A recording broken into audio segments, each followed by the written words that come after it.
Hey, it's Spellweaver. I kept working on Alchemist, and even if there weren't any grandiose features to turn the game upside down, there are still new NPCs, quests, enemies, and more. The observant among you have already noticed one small change: the torches on the walls. It's about time I replaced those old tiles from Crawl with something more detailed.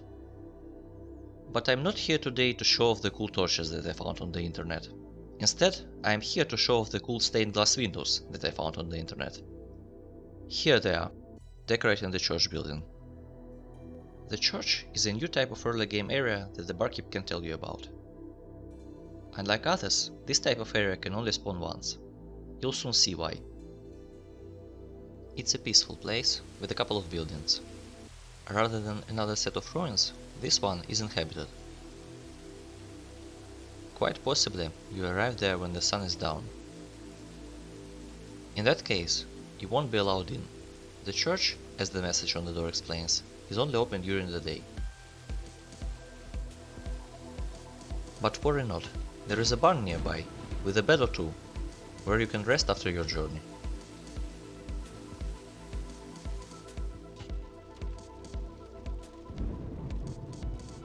At sunrise, the priest unlocks the door, letting you enter.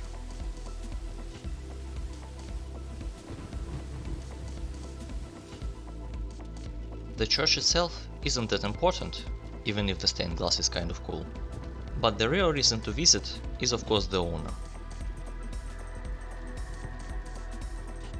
The pastor, of a random name, has a lot of dialogue, and here your choices in dialogue really do matter. For example, if you decide to be honest and tell him your real name, despite Ricardo's advice, he will indeed recognize you. He won't be unleashing the Inquisitors on you. After all, you are at least several hours away from the town, and he has better things to do anyway. But he will refuse to deal with you any further.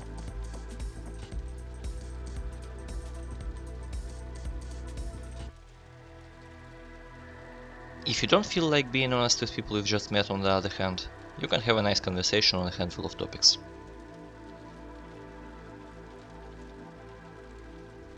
Most important, however, is that the priest is willing to trade. He has some church supplies, but it's not them you should be happy about. It's the books he's willing to sell. If you need a reminder, books in my game are the essential source of knowledge for research, the main means of progression. Unlike other merchants, his inventory is not fixed, so the selection of books will be different every game, and it also doesn't respawn. Another part of this area worth your attention is the church cellar, where you can get either by paying the priest for the key or with a simple lockpick, depending on your moral standards. It's not particularly dangerous, nor is it very large, but you can still find some supplies as well as remains of an old library with a few more books. The priest is not the only new NPC. If you follow the road to the east of stables, you'll enter a small clearing, where a woodsman is doing his job. This guy, called Ian, is pretty talkative as well. Not getting into too much detail, talking to him can have quite a few different outcomes. Among them is the possibility to buy fresh wood and a quest to deliver something to Ricardo.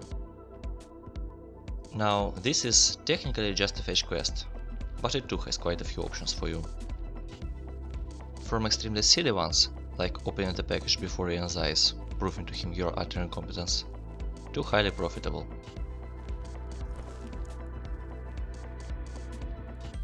It's possible, for example, to obtain the new recipe for so-called Stardust, which you can either use yourself or sell to Ricardo.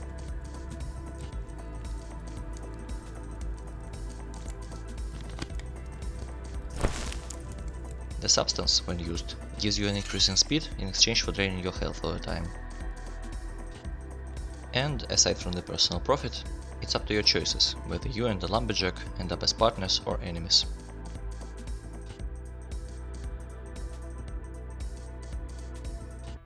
Now let me show you a different kind of content. Swamps are from now on home to leeches, a new challenge to intersperse the overabundant snakes. Leeches' behavior is unique. They are aggressive when hungry and try to reach you to suck the blood. Once they do so, however, they become passive and ignore you. Additionally, so long as you stay away from the water, leeches are unable to reach you. Similar to poison from snakes, leeches attacks cause bleeding.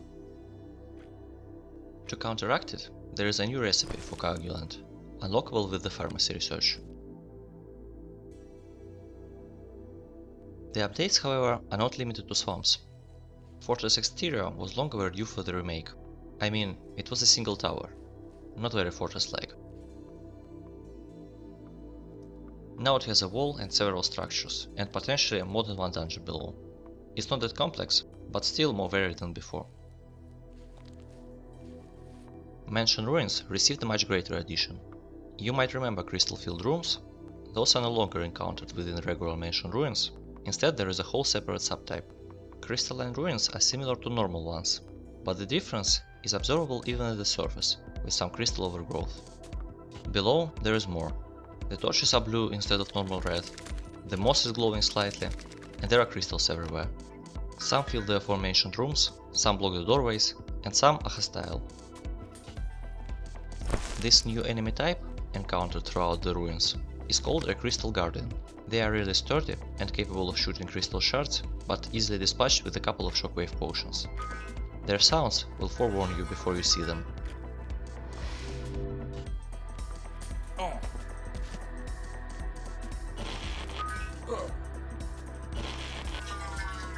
And for the final part, some interface additions. Here is the updated character screen, with icons same as in the bestiary. And for those who have trouble discerning the creatures from the background, I brought some souls with a new overlay that points out every living thing around you. Not only that, but it also indicates the creature's intents. The closer to red, the more aggressive. Can be especially helpful if you doubt whether the creature has already seen you. And finally, at long last, there are buttons on the HUD for both this overlay and the one that shows loot, serving both as means of access via the mouse and as indicators of whether the interface is on in case you're in doubt. With that, I'm wrapping up. Hopefully it was interesting. I can't give you the date for the next release yet, but for now, you can always play the latest one, if you follow the link below. You could also subscribe here or on Twitter, if you care about my future updates. See you!